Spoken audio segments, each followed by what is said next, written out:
You know, we often think a democracy dies with some huge, explosive event, right? A bang. But what if it's quieter than that? What if it's more like a playbook, a methodical, step by step guide for slowly, quietly unraveling a country from the inside?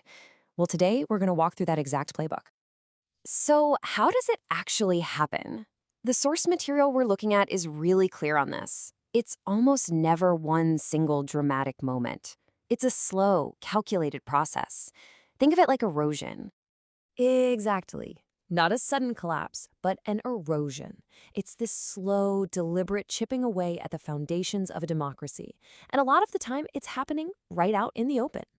Now, this playbook seems to unfold in four distinct phases, and each one builds on the last. It starts in the mind by sowing distrust.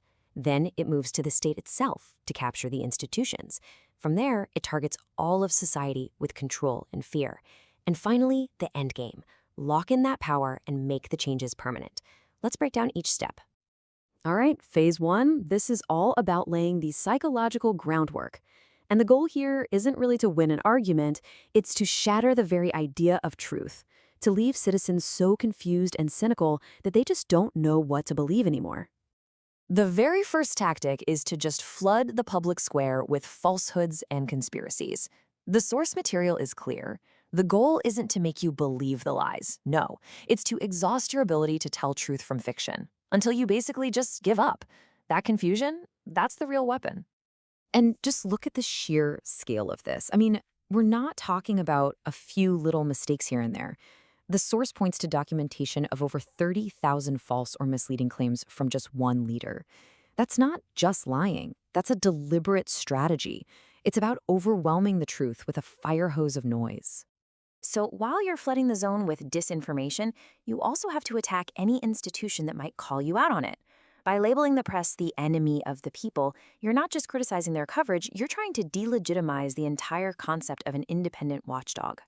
So, once public trust is shaky, the playbook moves to phase two, capturing the actual machinery of the state. This is all about hollowing out the very institutions that are designed to keep power in check. Let's take the justice system, for example. In a healthy democracy, it's supposed to be a neutral arbiter, right? But in this playbook, it gets turned into a weapon, something you use to punish your critics and protect your allies. The building might look the same, but its entire purpose gets flipped on its head. And this goes right to the top of the system. The source highlights this one specific example of direct pressure on an election official, pressure to simply find enough votes to change a result. I mean, the Senate report's conclusion that this was a near-miss constitutional crisis, that just shows you how fragile these norms really can be. Okay, this next move is a little more subtle, but it is so crucial. The civil service, the nonpartisan experts who are supposed to serve the country, not just one political party. Well, the Schedule F plan was designed to completely gut that idea.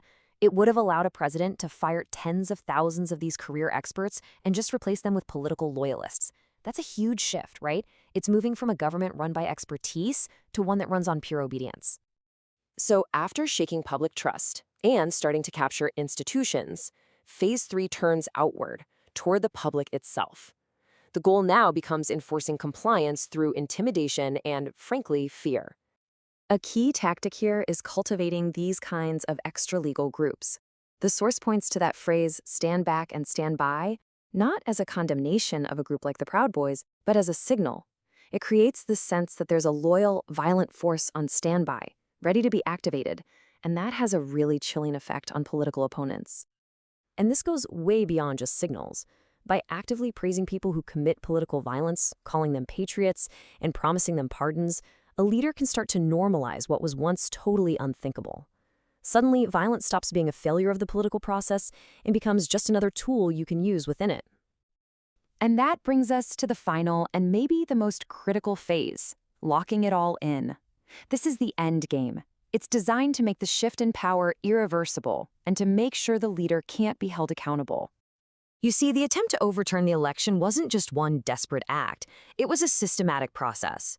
As the source shows, it was this multi-pronged effort built on years of groundwork, from discrediting the process way in advance to directly pressuring officials to trying to corrupt the final certification.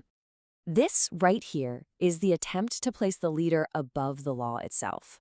I mean, claiming the Constitution can be terminated or that a president has total immunity, that's a fundamental attack on the rule of law. It's an attempt to rewrite the entire game. And you gotta remember, none of this happens in a vacuum. The source highlights how modern authoritarians are learning from each other, forming this kind of, autocracy Inc. They echo each other's propaganda, they praise fellow strongmen, and they work together to undermine the international alliances that are built on democratic values. So after walking through this entire playbook, what's the ultimate takeaway here? What's the bottom line? In the end, it really boils down to this. This playbook works not just because of what a leader does, but because of what citizens don't do, because of the inaction of people who see it happening and just stay silent. Look, a democracy isn't some machine that just runs on its own. It requires constant defense from its citizens. And the warning from our source material is pretty stark. Once freedoms are lost, they are incredibly difficult, if not impossible, to ever win back. And that leaves us with one heck of a final question. The source material we've just walked through, it lays out the entire strategy, plain as day, for everyone to see. So if the playbook for dismantling a democracy is public knowledge, the real question becomes, what's the playbook for defending one?